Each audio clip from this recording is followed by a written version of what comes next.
एक नियम जिसने पूरे देश के छात्रों और अभिभावकों का ध्यान खींच लिया। 2027-28 से सीबीएसई की 10वीं पास करने के लिए तीसरी भाषा में भी पास करना होगा। क्या ये नई शिक्षा क्रांति है या नई चुनौती? आइए समझते हैं इस मुद्दे को विस्तार से। खबरों में देखा जाए तो यहाँ पर सीबीएसई का नया नियम लागू हुआ है, जिसमें 2027 और 28 से कक्षा 9वीं से लेकर के 10वीं के छात्रों के लिए तीसरी भाषा में भी आंतरिक मूल्यांकन पास करना अनिवार्य किया गया है। आखिर में ये पूरा मुद्दा क्या है? सीबीएसई ने स्पष्ट किया है कि 2026-27 में कक्षा 9 में प्रवेश लेने वाले छात्र जब 2027-28 में कक्षा 10वीं में पहुंचेंगे, तब उन्हें तीसरी भाषा में स्कूली आधारित जो यहाँ पे आंतरिक मूल्यांकन है उसे पास करना होगा। तीसरी भाषा में बोर्ड परीक्षा नहीं होगी, यानी कि ये सीबीएसई के द्वारा कोई भी बोर्ड परीक्षा नहीं है, लेकिन ये आंतरिक मूल्यांकन है जिसमें उत्तीर्ण होना भी आवश्यक है। अगर बच्चा इसमें उत्तीर्ण नहीं हो पाता है तो फिर उसे सीबीएसई का कक्षा 10वीं का यहाँ पे प्रमाण पत्र नहीं मिलेगा। और ये व्यवस्था राष्ट्रीय शिक्षा नीति 2020 और NCFSE 2023 के अनुरूप लागू किया जा रहा है। आखिर में पूरा मामला क्या है? सीबीएसई ने नई 3 भाषा नीति को यहाँ पर लागू किया है, जिसमें पहली भाषा R1 है, यानी कि इसमें मातृभाषा, क्षेत्रीय भाषा और विद्यालय के द्वारा निर्धारित भाषा में शिक्षा दिया जाएगा, जिसमें हिंदी, तमिल, बांग्ला, मराठी ये सारी चीज़ें शामिल होती है। दूसरी भाषा R2, जिसमें भारतीय भाषा या फिर अंग्रेजी को मान्यता दिया गया था। अब यहाँ पर सीबीएसई ने तीसरी भाषा R3 को भी लागू कर दिया है। ये एक अतिरिक्त भाषा है। तीनों भाषाओं में कम से कम 2 भारतीय भाषाएं यहाँ पे होना आवश्यक रहेगा।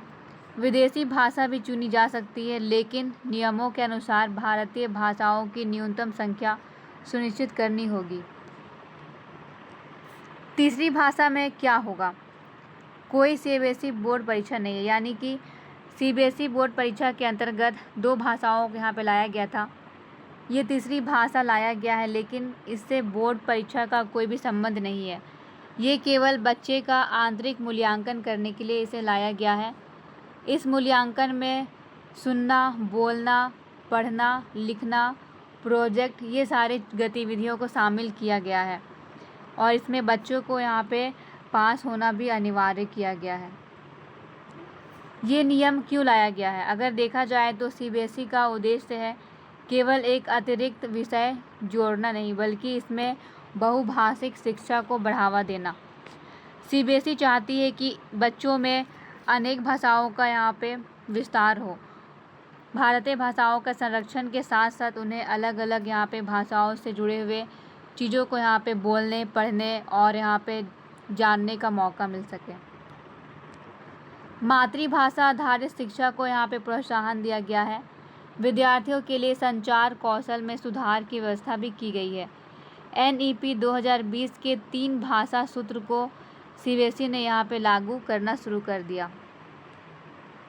अगर हमारे संविधान में देखा जाए तो यहाँ पे अनुच्छेद 21A शिक्षा का अधिकार देता है, जिसमें 6 से लेकर के 14 वर्ष तक के बच्चों को निःशुल्क एवं अनिवार्य शिक्षा का अधिकार दिया गया है।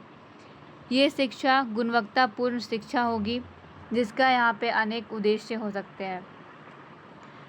अनुच्छेद 29 भाषा, लिपि और संस्कृति के संरक्षण का अधिकार देता है। उसी के साथ अनुच्छेद 350A प्राथमिक स्तर पर मातृभाषा में शिक्षा की व्यवस्था के लिए राज्यों को प्रोत्साहित करता है। 8वीं अनुसूची में भारतीय भाषाओं के संरक्षण और संवर्धन का संवैधानिक आधार प्रदान किया गया है।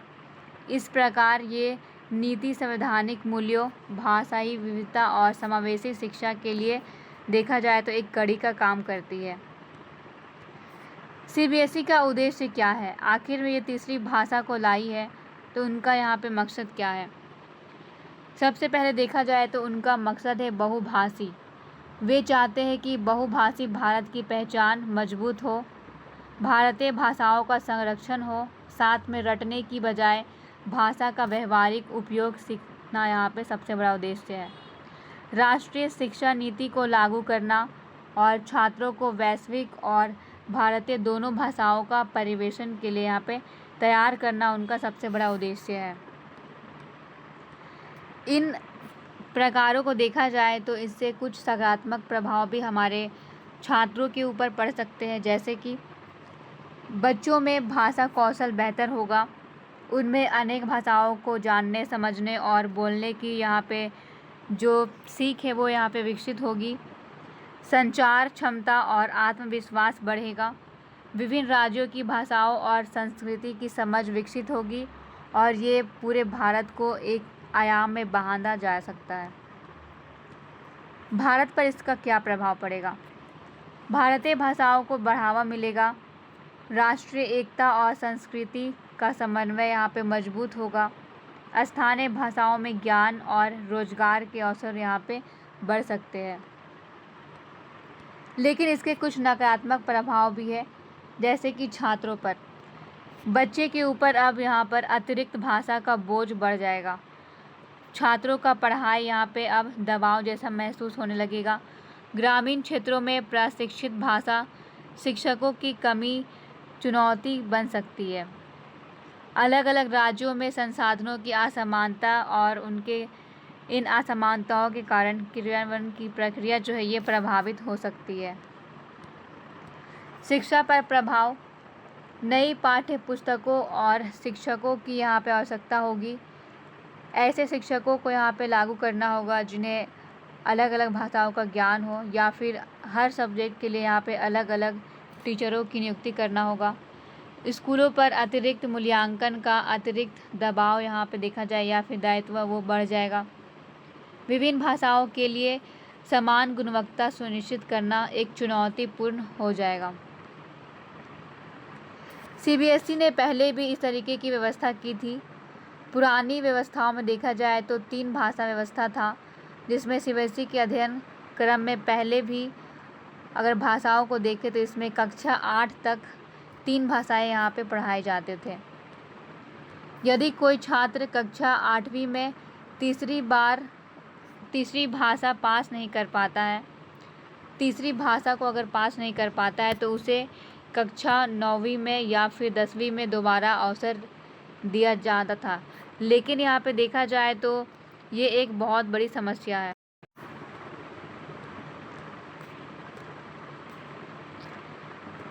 एक निष्कर्ष के तौर पर देखा जाए तो सीबीएसई की ये पहल केवल एक अतिरिक्त भाषा पढ़ाने का नियम नहीं है, बल्कि ये भारत की भाषाई विविधता, संस्कृति, विरासत और बहुभाषी शिक्षा को यहाँ पे मजबूत करने का प्रयास किया गया है।